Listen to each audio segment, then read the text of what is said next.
Šiame video parodysime, kaip iššaudyti ACE termovizinį taikiklį. ACE montavimas ant ginklo nesiskiria nuo bet kurio kito dieninio taikiklio sumontavimo. Vis tik rekomenduojame taikiklio montavimą patikėti profesionalams. O jei tai atliksite patys, būtinai rekomenduojame naudoti dinamometrinį atsuktuvą. Kuomet taikiklis jau sumontuotas, atlikite bandomąjį šūvį nuo prišaudymo staklių, taikydami taikinio centrą su užklijuotu pašilduku. Pažiūrėkite, kur išties pataikė kulka. ACE prišaudymas vyksta taip pat kaip ir dieninio taikiklio, galbūt net ir lengviau.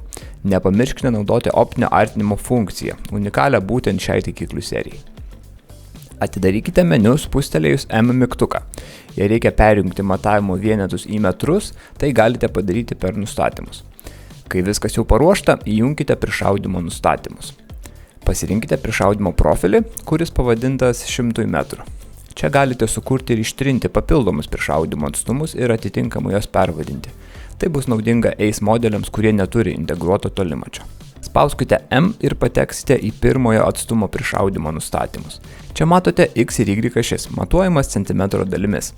Galimybė atlikti skaitmeninį artinimą, kad būtų galima įsižiūrėti iš arčiau, ir ekrano užšaldymo funkcija. Užšaldykite ekraną, kuomet tinklelio centras yra taikinio centre. Tuomet, koreguojant X ir Y ašis, tai daroma sukant viršutinį bokštelį, atveskite tinklelio centrą link ten, kur pataikė pirmoji kulka. Pataikymo vietą galima pasižymėti dar vienu pašilduku arba tiesiog prisiminti nusifotografavus telefonu arba matyti per žiūroną ar kamerą. Tinklelis juda milimetrų tikslumu, todėl prišaudyti galima labai preciziškai. Kuomet jau atvedėte tinklelio centrą į pataikymo vietą, išjunkite ekrano užšaldymo funkciją.